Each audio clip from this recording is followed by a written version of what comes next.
abroad, I'm talking about, I don't know, France, Belgium, UK, they would approach us after the concert saying, I have no idea what you just sang about, but I felt it. So it's, I think, you know, the topics that we are singing about are very universal and I think generic. We're singing about love, we're singing about loss. So I think this is an experience that everyone in the world, shared at some point in their life. Da świetliceju, za nowою, da świetliceju, stoi werba із rosice. Hello, for Summer Seattle Polish version in Gdańsk. Today we are hosting a beautiful and extraordinary band, Laboratorium Pieśni. Hello, girls. Hello. Hi, hello. Hello. Can you please say your names, like from this side, maybe? Alina, Kamila. Karolina. Lila, Magda. Alina, Iwona.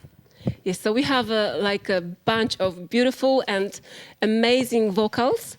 I'm very happy to host you today. And ladies, can you share the specific moment or some kind of experience that sparked your need to create such ensemble? Don't be shy. I can say that for me it was in 2010 when I met Alina, and I went to music school and I was a violin player, and Alina she invited me to create some kind of band. We were thinking about more like it was more like a musical band with more instruments, and we started to sing and play together, and it was a moment when I really I fell in love in traditional songs, because I was in music school and we didn't play and didn't sing this kind of music. And for me, that was the moment when we started to sing together, and I discovered that it's much more than creating a music band. It's much more than creating a group of friends. It's also something more. It's really hard to explain what is it, but that was the moment. But why, like ethnic music? Why, this kind of folk songs? Did you have it before, during your childhood, or you discovered that when you've been already adult? I was adult. I didn't sing traditional songs from my childhood, but maybe Alina can say more about these traditional songs, where they came from. Yes, I can. Because it wasn't one sparkle of enlightenment in my life, but it was a really long path. During, I think, for now, I think it's about 18 years of searching many traditional songs from all around the world. And when I was studying at the University of Gdańsk, I was exploring this material. And the first step for me was theater. Mm-hmm. I was really amazed by the work of Grotowski, for example. So I was traveling to Wrocław, to Grotowski Institute. I was also studying in Theater Gardzienice. And for many years, I was in that kind of process of learning and searching traditional songs. And I don't know why. It's not like a rational thing. It's more from the intuition. It's like a calling. It's something much more stronger than me. Yeah, it's something that is just calling you. Yeah, this is your road. Yes, just go there and create. So after really many years of searching, traveling on many workshops, festivals, in theater, also in my work, I've decided to find people who would like to share with me that kind of passion and who would like to create that kind of magic, yes, through traditional singing. So how girls did you meet?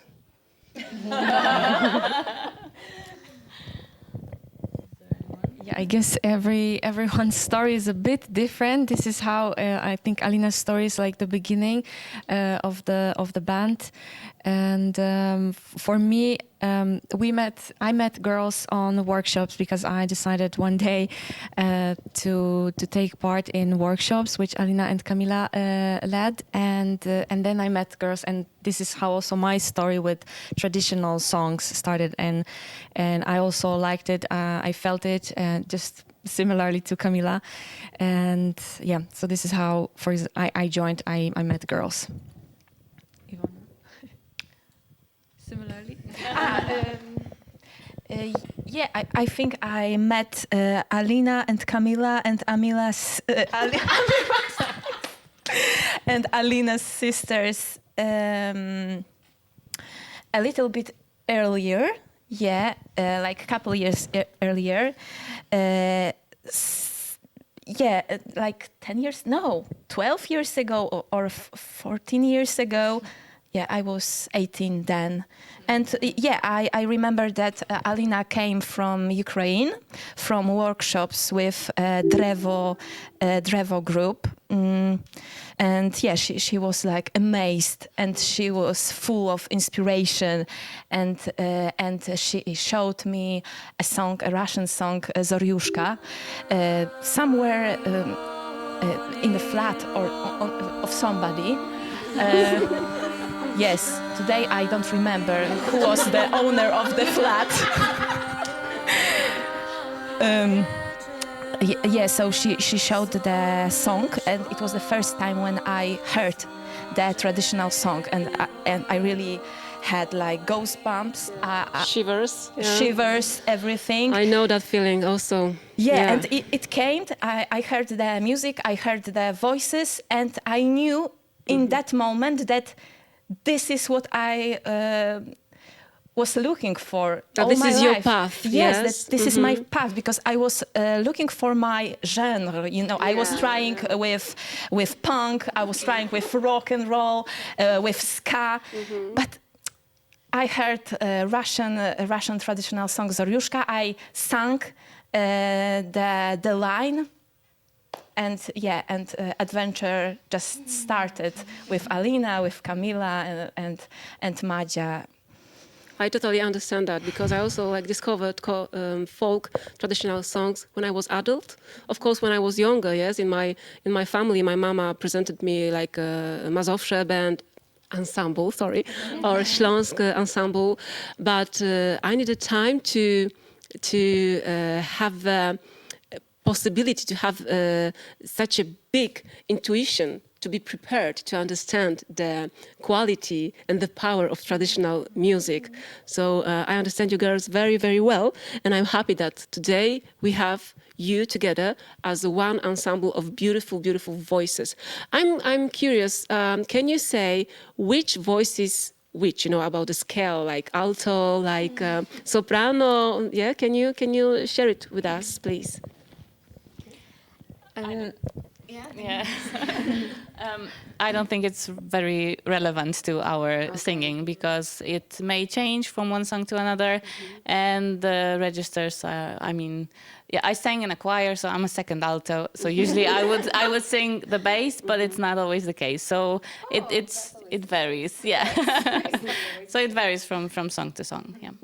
Okay. We're quite universal. Which is perfect, because you can sing anything you want.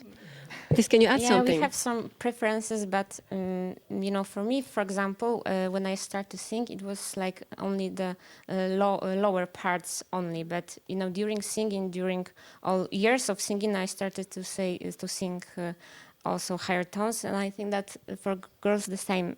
It's just the voice is, you know, it's yes, it's much more bigger, you know, after many years. So the voice is spreading your capacity. Yes, like for me, the voice is the most important instrument. Yes, in the world. Also, I love duduk, which is the most sad instrument in the world. Yeah, the melancholic, and connecting that together, duduk and vocals. Woo! It's like whole university. What do you think about that? Yes, I agree with you totally, and I think that this is the beauty of the traditional singing, that it's not a classical thing. It's not like one rule of singing. You are totally free. You can sing bass, alto, or soprano. You can be a bird. You can be a river. You can be a mountain or an ocean. You can be whatever you like through the sound, and you can really discover all qualities of your voice in traditional singing, because I like to say that it's not maybe like traditional singing, but it's like natural singing. Yeah, this is like our real nature of singers, of dancers, of breathers. So I love this quality of traditional music. Yeah. Okay, girls. So creating and sharing music can be emotionally, tasking. I was wondering. Do you support each other, like in a private life? Do you meet, like, to drink a coffee or wine? Yes, or you are just meeting in the, in the studio or on the stage? I can't really believe that you are meeting. Yeah, exactly. That you are meeting only, in the work time, because I feel like very warm atmosphere between you, and I see that you are very, very connected spiritually. Yes, also. So tell me something about your friendship. All right. I love this question. Thank you. That one goes for me. Yes, we are really close. We are 10 years together now. So, we can share so many happy, sad, and funny moments during our road trips, concerts, and all that. But also we meet, of course, just on regular basis sometimes, and just, sharing our lives with each other. And I think this is our big strength.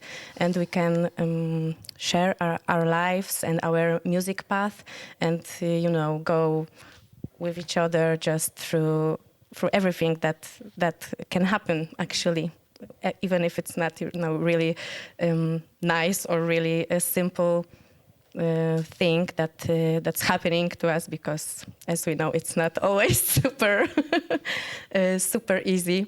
But when we are together, we can talk about it, laugh about it, or cry about some things, and it's just making us a big, powerful group of friends for life, I hope. I just wanted to add that often when we meet officially for the rehearsal to do something, then really it's hours and hours of talking and laughing, and then after, okay, we were supposed to do something. So I think it's really natural and very important aspect. And as Maja said also, that during these really difficult moments, really they become so small after we laugh about it, after we somehow, I don't know, make some magic around it together, and so it becomes so absurd and so not important afterwards, that it's so much easier later. So yeah. Yeah, I just wanted to add that I don't think we would be sitting here today after 10 years if we hadn't been friends along the way. Yeah. Beautiful.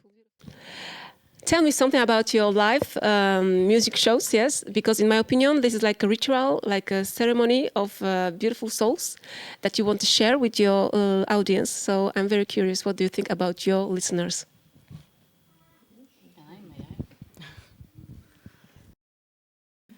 Let me gather my thoughts.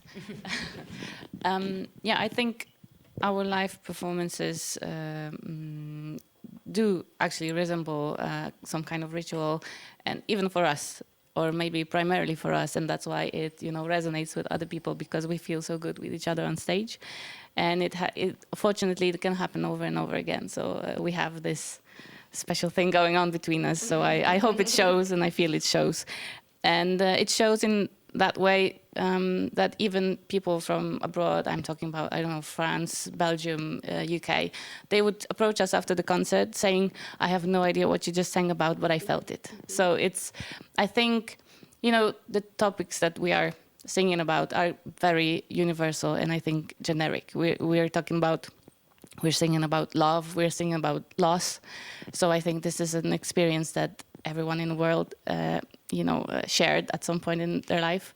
So I think that just, you feel it within you. I think it speaks to just something very primal, maybe very generic, very, maybe sometimes deep. You need to dig deep, or maybe during our concerts, you access that part in you, and it may, I don't know, activate something in you, and we see and we hear about people crying, and we hear about people dealing with the traumas thanks to our music. So it's sometimes I feel this whole thing is even bigger than us. It's beautiful. So you also can feel some kind of trance, some kind of catharsis, yes, when you are singing. Because for me, the most important music and the most beautiful music, it's a choir. It's a polyphonic choir. So this is the reason why I'm also your fan. And I hope that listeners from all around the world will also start to listen Laboratorium Pieśni. I would like to ask you about coexistence of various populations from Ukraine and from Belarus after the Russian invasion on Ukraine. How do you feel some influence from Ukraine or Belarus, which can touch your music, touch your way of singing? Do you feel the connections, or what do you think? How do you think Polish audience can find themselves in such a mix of cultures? Well, I think that for us, of course, we sing Belarusian songs, we sing Ukrainian songs, and also some Russian songs, and many other traditional songs from other countries in other languages. And for us, there are no differences, actually. Of course, there are different languages, different countries, but the music is about is universal, and this universal music can unite people no matter where they come from and who they are, like beyond any divisions. We are in the music and in breathing and dancing. If people have enough open mind and heart, then they want to meet for example on a concert, or just start singing and dancing and breathing. They are all these divisions, they don't matter. And and for us, these are just beautiful traditional polyphonic songs from those countries, from Belarus, from Ukraine. We appreciate them a lot. But those differences between and maybe conflicts, they don't really matter, and we stay away from the politics and from any conflicts. And with the music, we would like to unite people, and we believe that it works. How do you practice before the live show? I mean, your vocal warm-ups. Are you doing? Because I think that you have some funny stories about that. Maybe you can show us some techniques, some funny techniques, just to light up the interview. Well, to be honest, we laugh a lot. We put some glitter on our eyelids, and that's basically it. And we take a deep breath together, which is, I think, the most important thing. Can you show us this? Yes, please. Yes. You want to do it? Of course, thank you very much. So now, Laboratorium Pieśni will present us how girls, ladies, make a warm-up, yes, before the show. Sing the warm-up.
you. This is the secret recipe of the... Thank you very much. Of the vocal It was exercise. Sama Seattle, Polish version. Today we've been hosting Laboratorium Pieśni, the most amazing choir voice ensemble in Poland. My name is Ifiude, and I will see you again soon. Thank you. Rasti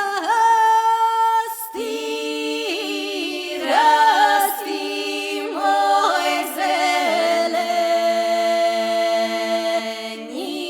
bore,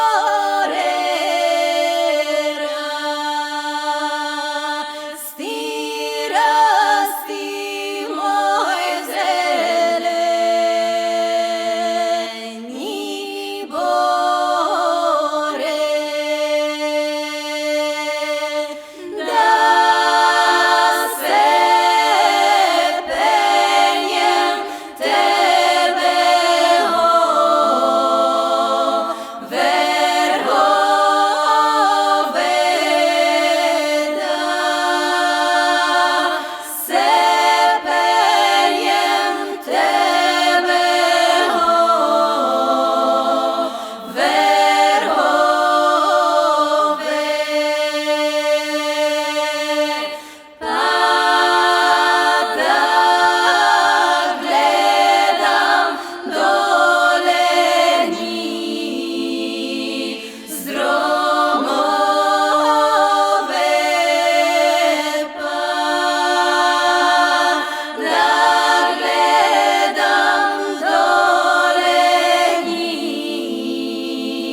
za